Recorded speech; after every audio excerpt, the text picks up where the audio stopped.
প্রিয় ছাত্রছাত্রীরা, আমি নতুন একটা অধ্যায় শুরু করব, পারমাণবিক নিউক্লিয়াস। পারমাণবিক নিউক্লিয়াস এটা পড়ানোর আগে আমরা যে শেষ করেছিলাম এক্স রশ্মির শেষ অংশে দু একটা প্রশ্ন করে আমরা পারমাণবিক নিউক্লিয়াসে আমরা ঢুকবো।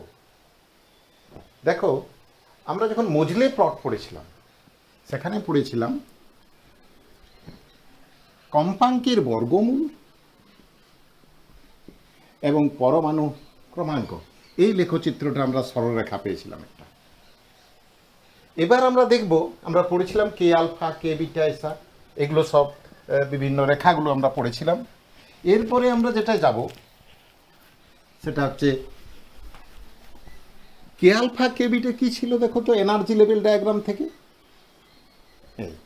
যখন কে কক্ষপথ এল এম এন, যখন এল কক্ষপথ থেকে কে কক্ষপথে এসেছিল তখন আমরা কে আলফা শ্রেণী পেয়েছিলাম। এম কক্ষপথ থেকে এটা কে আলফা, এটা কে বিটা, এগুলো আমরা আলোচনা করেছিলাম। এটা এল আলফা। তো এখানে একটা ছোট্ট প্রশ্ন পড়ে যে কোনো একটা পরমাণুর কে আলফা এবং কে বিটা এদের মধ্যে কোনটির তরঙ্গ দৈর্ঘ্য বেশি? একটু দেখে নাও, কোনটির তরঙ্গ দৈর্ঘ্য বেশি, কার এনার্জি লেভেলের ফাঁকটা বেশি দেখো তো? কেবিটার। কেবিটার যদি এনার্জি লেভেলের এই ফাঁকটা বেশি হয় তার মানে এটা খুব পরিষ্কার হয়ে গেল এখান থেকে নির্গত যে রশ্মিটা তার কম্পাঙ্কটা বেশি। কম্পাঙ্কটা বেশি মানে তার তরঙ্গ দৈর্ঘ্যটা কম, অর্থাৎ কেবিটার কম মানে কে আলফার বেশি। একটা তোমাকে যদি প্রশ্ন করা হয় এল আলফা এবং কে আলফা এবং এল আলফা কার তো কম্পাঙ্ক বেশি, পরিষ্কার এই ফাঁকটা বেশি এর থেকে, অতএব কে আলফার কম্পাঙ্কটা বেশি হবে মানে কে আলফার তরঙ্গ দৈর্ঘ্যটা কম হবে। এটা একটা প্রশ্ন গেল। আরও একটা প্রশ্ন পড়ে এখানে যে Z-1 স্কয়ারের সঙ্গে Z-1 যেটা আমরা বোর তত্ত্ব প্রতিষ্ঠা করেছিলাম এর সঙ্গে শক্তির পড়তে পারে বা কম্পাঙ্কের পড়তে পারে। কে আলফা এবং কে বিটা এর কম্পাঙ্কের লেখচিত্র কেমন হবে? এগুলি সরলরেখা হবে এবং সরলরেখাগুলি দেখো, এইটা হবে কে বিটার, এইটা হবে কে আলফার। মানে যখন আমরা বোর তত্ত্ব দিয়ে এটাকে প্রতিষ্ঠা করেছিলাম তখন তোমাদের নিশ্চয়ই মনে আছে যে কম্পাঙ্ক ভ্যারি যে Z-1 স্কয়ার হয়েছিল না? তো এই জন্য Z-1 স্কয়ারের সঙ্গে এটা লেখচিত্র দুটো সরলরেখা হবে, মানে স্কয়ারের সঙ্গে এটা সরলরেখা হবে। আচ্ছা, সমানুপাতিক সম্পর্ক আছে তো ওই জন্য সরলরেখা হবে। আর একটা ছোট অঙ্ক দিয়ে আমরা পরের চ্যাপ্টারে চলে যাব। ছোট্ট অঙ্ক, অবশ্যই খুব গুরুত্বপূর্ণ অঙ্ক।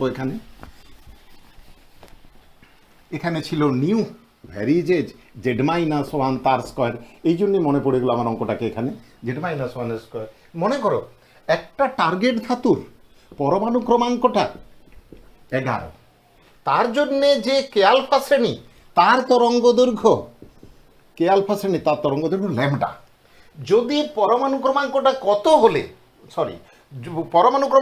কত হলে টার্গেট ধাতুটার কে আলফা তার কে আলফার 4 ল্যামডা হবে, কে আলফার তরঙ্গ দৈর্ঘ্যটা 4 ল্যামডা হবে। তাহলে আমরা এখানে চলে আসবো, আমাকে ল্যামডাতে বলেছে, অতএব এইটাকে নিউটাকে আমরা চেঞ্জ করে দেবো। নিউ এবং তরঙ্গ দৈর্ঘ্য পরস্পর ব্যস্তানুপাতিক, ওই জন্য আমরা লিখে দেবো λ1/λ2 ইজ ইকুয়াল টু Z2 বিযুক্ত 1 তার স্কয়ার ডিভাইডেড বাই Z1 বিযুক্ত 1 তার স্কয়ার। এই যে ব্যস্তানুপাত বলে 1টা এখানে চলে এলো। এইটাকে বলেছে তোমার λ2টা জিজ্ঞাসা করছে, Z2টা আমাকে জিজ্ঞাস্য পরমাণু ক্রমাঙ্কটা কত, আর Z1টা তো 11 করাই আছে। এইটা ল্যামডা, এটা জেড। এবার এগুলো সব স্কয়ার আছে, একটু খেয়াল করো, ঠিক আছে? এবার চলে এসো এই জায়গাটাতে কত হবে, রুট করে দিলে এখানে কত হয়েছে ল্যামডা, এইখান থেকে হিসাব করে তুমি একটা 10 পাবে, ঠিক আছে? এইখান থেকে তুমি দেখবে λ2টা জেড, এটা 4 ল্যামডা, তাহলে λ/4 ল্যামডা ইজ ইকুয়াল টু, এটা হচ্ছে তোমার Z2 বিযুক্ত 1 বাই এটা হচ্ছে 10 স্কয়ার আছে, খেয়াল করবে। রুটটাকে তুলে দাও, তাহলে এটা তুলে দাও, এটা কেটে দিয়ে এটা হাফ হয়ে যাবে, সমান Z2 বিযুক্ত 1/10, এইটা কেটে দাও 5-এ, অতএব Z2 ইজ ইকুয়াল টু 6। মানে ওই পরমাণুটা কার্বন, এবার আমরা এই অংশটা শেষ করলাম। এবারে পারমাণবিক নিউক্লিয়াস। পারমাণবিক নিউক্লিয়াসে আমরা প্রথমে শুরুতে যে অংশটা পড়ব সেটা হচ্ছে ভর সংখ্যা, পরমাণুর নিউক্লিয়াস সম্পর্কে ধারণা, তারপরে আমার আইসোবার, আইসোটোপ, আইসোটোন, এগুলো একটু নিজেরা একটু পড়ে নেবে, ওটা অনেক ছোট থেকেই পড়ছো তোমরা। এবার আমাদের যেটা করব সেটা হচ্ছে ভর এবং শক্তির তুল্যতা। অনেক আগে ছিল বিজ্ঞানী কেমিস্ট ল্যাভোইসিয়ার দিয়েছিলেন ভরের নিত্যতা সূত্র। এই ব্রহ্মাণ্ডের মোট ভর ধ্রুবক, ভরকে সৃষ্টি করা যায় না, ধ্বংস করা যায় না, এসব সূত্র দিয়েছিলেন। কিন্তু পরে ওটা দেখা গেছে যে ভুল। তারপরে এসেছে শক্তির নিত্যতা সূত্র, প্রায় একই রকম সূত্র হলেও এই শক্তির নিত্যতা সূত্র অ্যাকচুয়ালি ভুল।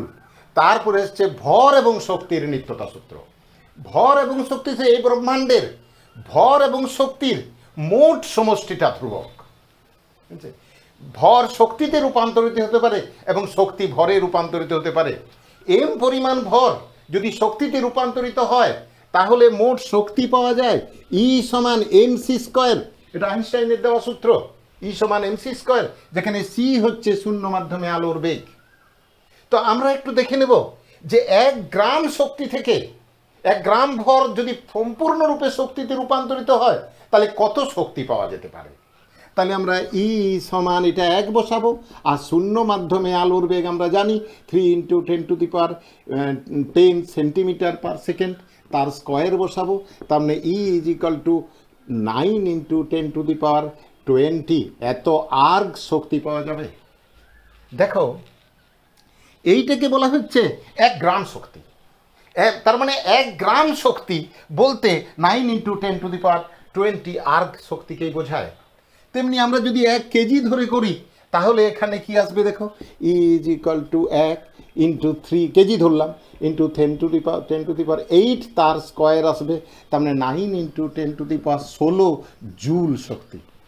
ঠিক আছে, এটা হচ্ছে ভরের নিত্যতা সূত্র থেকে আমরা এটা পেতে পারি। এরপর আমি একটা এই ভরের নিত্যতা সূত্র থেকে একটা ছোট্ট ফেলাসি টাইপের অঙ্ক দিচ্ছি তোমাদেরকে। দেখো, আমার কাছে একটা থার্মাল পাওয়ার স্টেশন আছে, তার ক্ষমতা হচ্ছে 200 মেগাওয়াট। তো 1 কেজি যদি লোহাকে 1 কেজি লোহাকে যদি সম্পূর্ণরূপে শক্তিতে রূপান্তরিত করতে পারতাম তাহলে আমরা দেখব এই 1 কেজি লোহাতে এই 200 মেগাওয়াটের একটা থার্মাল পাওয়ার স্টেশনের কত দিন চলত। একটু দেখে নেব, 1 কেজি থেকে প্রাপ্ত শক্তি সমান একটু আগেই করেছি 9 × 10⁻16 এত জুল। আর 200 মেগাওয়াট মানে 200 জুল পার সেকেন্ড, 200 ইন্টু মেগাটাকে আমরা 6 করলাম, এত জুল পার সেকেন্ড। তাহলে এইটাকে এটা দিয়ে ভাগ করে দাও, সেকেন্ড আছে তত সেকেন্ড চলতো, তার মানে চলবে 9 × 10⁻16 ডিভাইডেড বাই 200 × 10⁻6 এত সেকেন্ড। আমরা এই ক্যালকুলেশনটা করতে চাইছি। 9 × 10⁻16 ডিভাইডেড বাই 200 × 10⁻6 সমান, এটা চলবে তোমার 450 × 10⁻6 এত সেকেন্ড।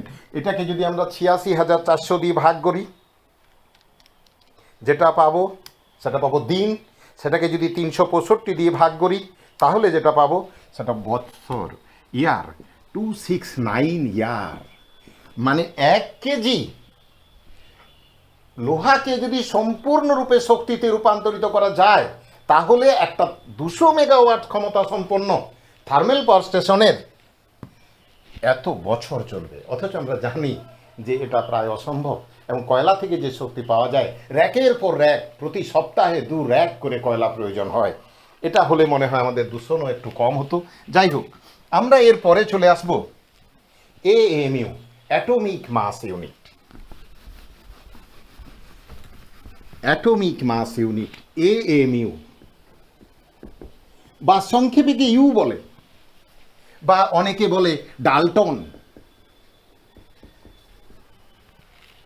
এএমইউর সংজ্ঞা দেখো, একটি কার্বন পরমাণুর ভরের, একটা কার্বন পরমাণুর যত ভর তার 1/12 অংশ হচ্ছে 1 এএমইউ। তাহলে আমরা কি জানি, 12 গ্রাম মানে 6.023 ইন্টু 10⁻23 এরকম সংখ্যা, এতগুলি কার্বন পরমাণুর ভর 12 গ্রাম।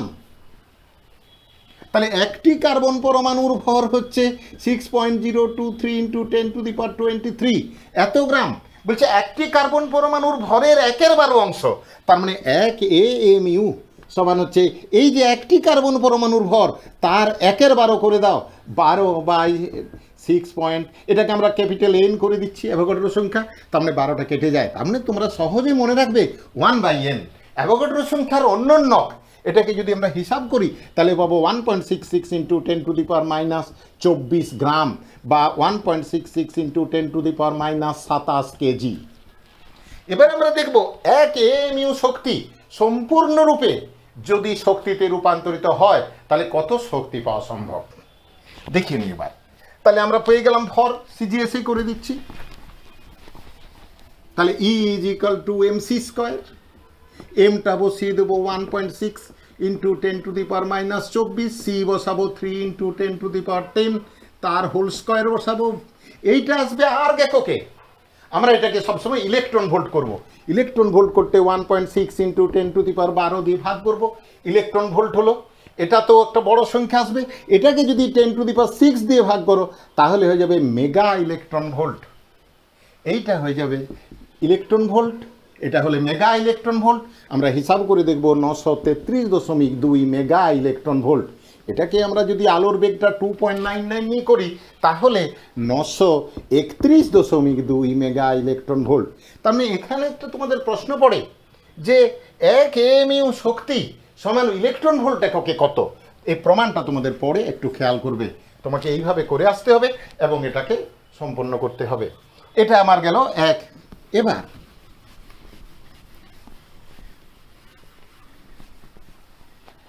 এবার আমরা নিউক্লিয়াসের বন্ধন শক্তি বলে জানি।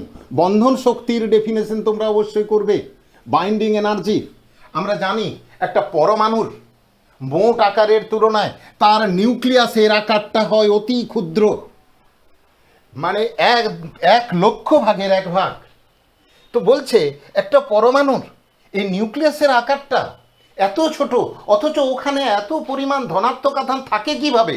যে বলের প্রভাবে থাকে সেটাকে বলা হচ্ছে, যে বলের প্রভাবে থাকে সেটাই নিউক্লিয় বল, এবং এই নিউক্লিয় বল সৃষ্টি হয় বন্ধন শক্তির দ্বারাই। এই বন্ধন শক্তির আমরা আজকে হিসাব করব। তার মানে এই বন্ধন শক্তির হিসাব করতে গেলে আমাকে প্রথমে জানতে হবে ভর ত্রুটি।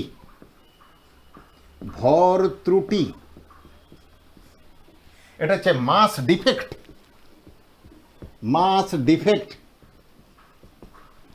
দেখো, ভর ত্রুটি, ভর ত্রুটি হচ্ছে যে কোনো একটা পরমাণুর নিউক্লিয়াসে মোট নিউক্লিয়নগুলির ভর কে কে থাকে, প্রোটন আর নিউট্রন। নিউক্লিয়নগুলির মোট ভর আমাদের মনে হতে পারে কোনো একটা পরমাণুর নিউক্লিয়নগুলোর মোট ভর পরমাণুটার ভরের সঙ্গে সমান হওয়া উচিত, কিন্তু না, নিউক্লিয়নগুলির মোট ভর পরমাণুটার ভরের চেয়ে একটু বেশি হয়। ভরের এই পার্থক্যকে বলা হচ্ছে ভর ত্রুটি।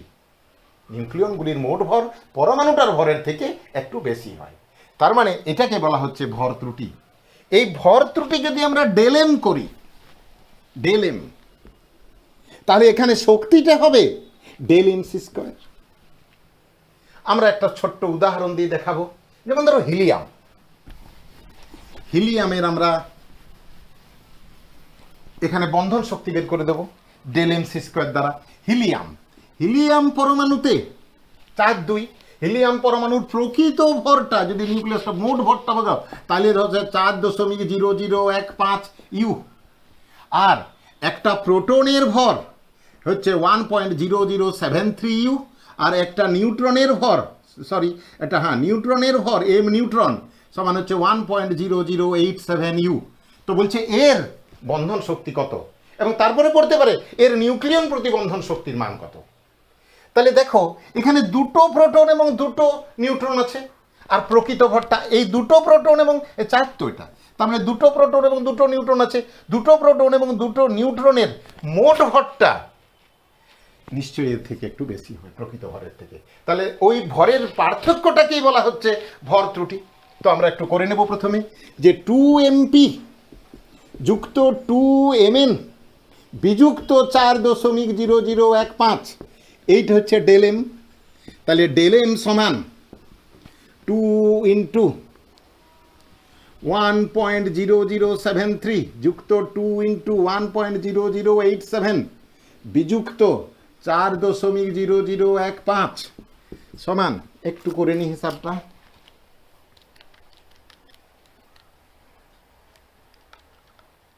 এই পুরো বিয়োগটা হবে, মানে এই যোগফলটা হবে 4.030320, আর এইটা এই যে একটু বেশি হলো বিযুক্ত এটা হবে 4.0015, এই বিয়োগফলটা হবে 4.032 বিয়োগ হবে 4.0015, তার মানে 0.0305 ইউ। তার মানে এখান থেকে মোট বন্ধন শক্তি কত পাবো? বন্ধন শক্তি পাবো, এটাকে গুণ করে দেব 0.0305কে 931.2 দ্বারা, এত মেগা ইলেকট্রন ভোল্ট। এইটাকে আমরা গুণ করে দেব 931.2 দ্বারা, আমরা এখানে পাবো 28.4 মেগা ইলেকট্রন ভোল্ট। এবার হচ্ছে নিউক্লিয়ন প্রতি বন্ধন শক্তির মান কত? নিউক্লিয়ন প্রতি বন্ধন শক্তির মান হবে, এইটাকে আমার নিউক্লিয়ন আছে 4টা, নিউক্লিয়ন মানে কি? নিউক্লিয়াসে অবস্থিত যে কণাগুলো থাকে তার সংখ্যা। তাহলে 2 প্রোটন 2 নিউট্রন, তাহলে 4 দিয়ে আমরা এটাকে ভাগ করে দেবো।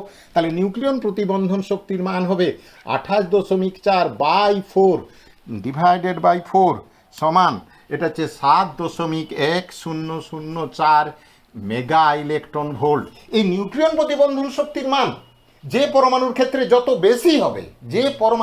যত বেশি হবে তার স্থায়িত্ব, সেই পরমাণুটার স্থায়িত্ব তত বেশি হবে। তার মানে এটা বন্ধন শক্তি গেল। এবার আর ভর ত্রুটি গেল।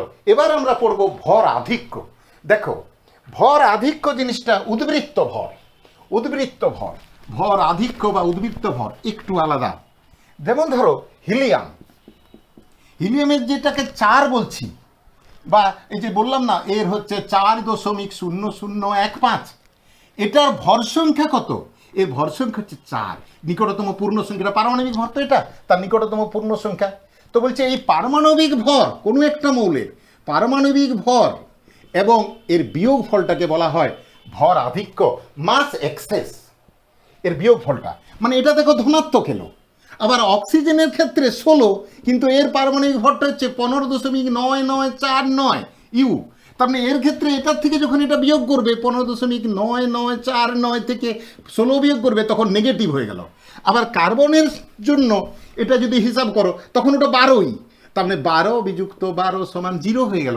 তার মানে ভর ত্রুটি এবং ভর আধিক্য, মাস ডিফেক্ট এবং মাস এক্সেসের মধ্যে মূল পার্থক্য হলো মাস ডিফেক্ট যেটা, সেটা হচ্ছে সবসময় খেয়াল করবে, মানে নেগেটিভ কখনো হবে না, সবসময় পজিটিভ হবে। আর ভর এক্সেস যেটা, সেটা 0 হতে পারে, নেগেটিভ হতে পারে, পজিটিভ হতে পারে। আমরা এই পর্যন্ত আজকে করলাম। পরের ভিডিওতে অবশ্যই তোমরা এটা দেখে নিও, আমার ডেসক্রিপশন বক্সে লিঙ্ক দেওয়া থাকবে, লিঙ্কগুলোকে ভালো করে ফলো করো এবং অবশ্যই এই চ্যানেলটিকে সাবস্ক্রাইব করো, লাইক করো এবং কমেন্ট করো। Thank you.